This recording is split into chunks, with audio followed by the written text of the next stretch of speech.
Okay mga kababayan, Krisulo po at welcome back po ulit dito sa ating YouTube channel. Okay ito, pag-usapan ho natin itong taong ito na kung saan ay tahimik ho ito nung nakaraan eh. Pero ngayon ay mukhang dito nagsimula, siya ang nagsimula, mukhang siya rin ang magtatapos. Naku po, naloko na. Ito na. Alam naman natin mga kababayan, bago ho ma-issue totally talaga ng matindi, ito hong si Vice President Inday Sara Duterte about sa Graph, Lander, at buo pa ang unit team nun. Medyo nagkakaroon na ng iring-iringan, pero sila ay solid pa. No? Alam naman ho natin, ito hong si Senador Rapi Tulfo, ang una talagang nag-booking na may nangyayaring hindi maganda or anomalya dyan ho sa DepEd. Sa pangunguna ho, pamumuno ho ni VP Inday Sara Duterte. Maigsi pa nga ang buhok niya nung time na yun eh. Si Senador Rapi Tulfo talaga ang una, kauna-unahan talagang nagbulgar, nag-expose na may nangyayaring hindi maganda dyan or may nangyayaring katiwalian or may mga question agad. Naalala niyo yung milyong-milyong nawawala pondo dyan sa DepEd na kung saan napupunta lang sa ghost beneficiaries. Na wala naman talagang mga ganong beneficiaries na mga estudyante or sino man. Hindi alam kung saan napunta ang pera. Naalala niyo yun? Pinatawag pa nga ni Senador Rapi Tulfo itong mga kawani ng DepEd at itong si VP Inday Sara Duterte. Naalala nyo? O, tapos yung sunod-sunod na yun. Kay Senador Rapi Tulfo talaga nagsimula yan eh.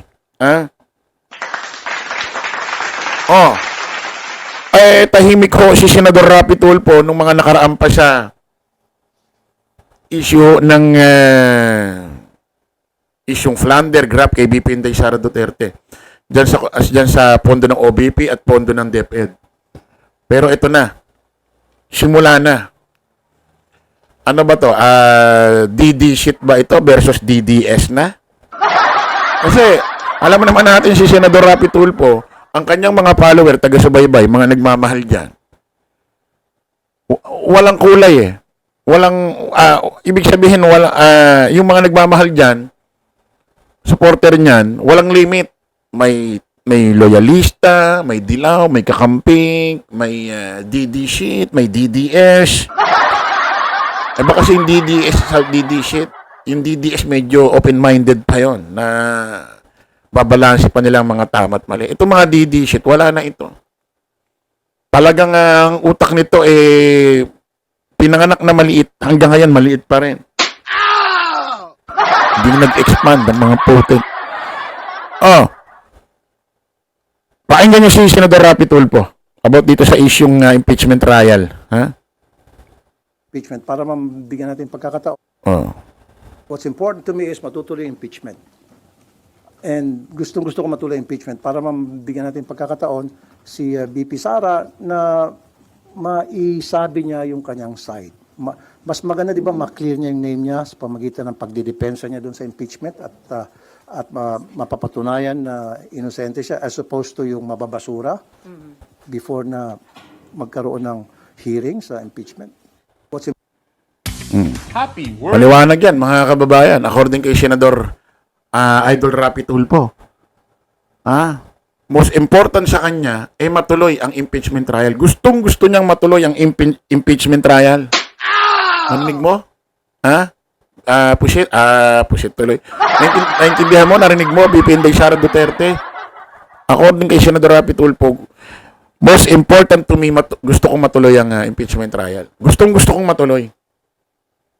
Para mapatunayan mo, maklear mo ang pangalan mo kung talagang inosente ka. Kasi dalawa benefits nitong impeachment trial eh. Hindi lang kasi naiintindihan itong mga tangang follower ni VP Inday Sara Duterte. Dalawa benefits nito. Una, ang benefits nito para sa tao. Taong bayan. Malaman namin ang katotohanan. Pangalawa, ang benefits nito sa'yo, Ma'am BP Inday Sara Duterte, na kung ikaw ang nasa tama, maisampal mo sa mga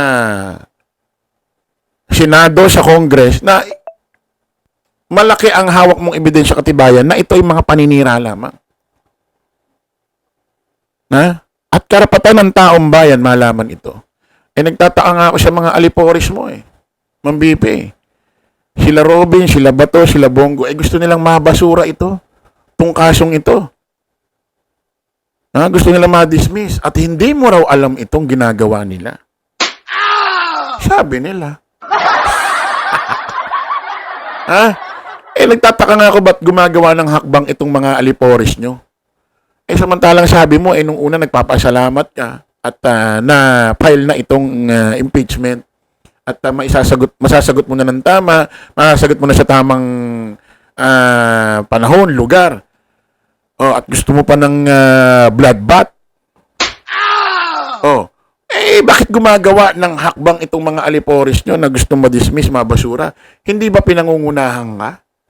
Pinagkakait ba nitong mga aliporis mo na mapakita mo ang katotohanan para malinis ang pangalan mo? Pinagkakait ba nila yon? Kasi pag na-dismiss na basura itong impeachment trial, habang buhay na tatatak sa mamamayang Pilipino, alinlangan kung saan talaga napunta ang mga perang yan. At kung nagkaroon talaga ng katiwalian dyan, pandarambong sa OBP at DepEd, ano yan?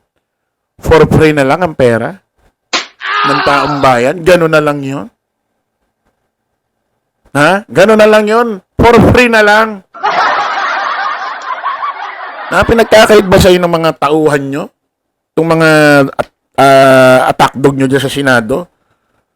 Kasi para sa ito Kasi kung talagang nasa inyo ang katotohanan, hawak nyo talaga mga lahat ng resibo, ebidensya.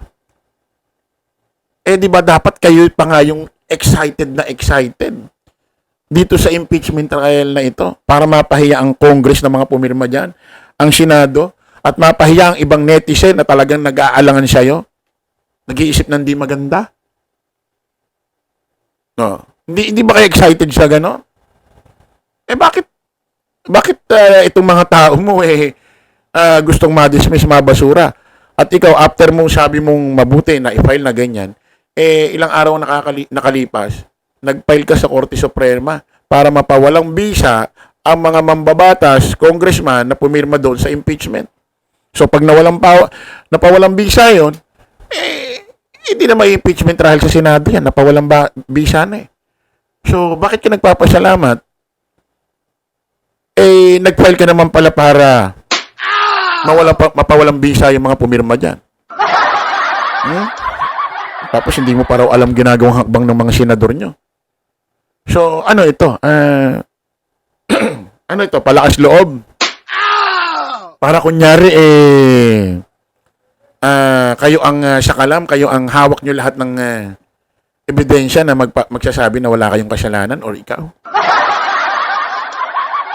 Ano ito? Drama ito na kunyari, hindi natataranta?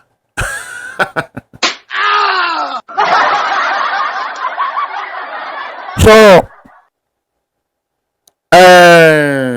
napaka-importante nito. Napakahalaga nitong ginawang statement ni Senador Rapi Tulfo na gustong-gusto niyang matuloy ang impeachment trial. Kasi alam naman natin na si Senador Rapi Tulfo, napakarami hong follower nito. Napakarami. At hindi naman, itong mga DD shit, hindi naman ibig sabihin matutuloy ang impeachment trial. Guilty na agad si VP Sara. Alam niyo ba yung meaning, alam niyo ba yung ibig sabihin meaning na itatrial? Tatrial mo si VP. Kung yung mga akusa sa kanya ay totoo o hindi. Ganun yun, hindi ibig sabihin guilty agad siya. O baka naman kaya may mga ilan, may mga gusto na mabasura, ma-dismiss ang kaso, itong impeachment trial ni VP Sara dyan sa Senate. Baka naman kasi wala naman talaga maipapakitang ebidensya na magpapatunay na wala siyang kinalaman sa mga nawawalang pera. At wala namang mapapakitang resibo na kung saan talaga napunta ang mga pera. Baka naman kasi kahon na kahon. Baka naman kahon na kahon kasi kaya ganun. Kaya kunyari itong mga senador, gumagawa sila ng hakbang madismiss, mabasura. Kunyari, hindi raw alam ni BP Sara. Sabi nyo eh. So, patunayan nyo na lang sa Senado. Pag nagsimula ng impeachment trial. Ha? At nako, BP Sara, nagsalita na yung sinasabi nyo, trust rating, mababa kay Pangulo. Wala nang kwenta yon. Kasi nakaupo na yung tao. Ang kabahan kayo, trust rating ni Senador Rapi Tulfo over BP Inday Sara Duterte. Sa bagay, ayoko nang sabihing BP Sara sa 20. Wala na, hindi na talaga makakatakbo yan. Hindi na makakatakbo yan na kahit anong posisyon. Ako hanggat maaari ako bumoto ng babae. Titingnan natin sa 2028. Alam niyo naman ng mga nakaraan pa. Halimbawa lang, tatakbo si BP Sara doon muna. Alam niyo naman, pagka Senador Rapi Tulfo pinag-uusapan, laging angat sa survey yan kay over BP Sara Duterte. Aminin nyo. Yung sinasabi nyo, BP Sara sa 28, bumusina muna kayo dyan. Alam nyong malakas kay Sara yan. Ha? At yan, lahat ng kulay, follower niyan. Kita-kita ulit tayo mga kababayan sa panibagong live vlog. Bye-bye po.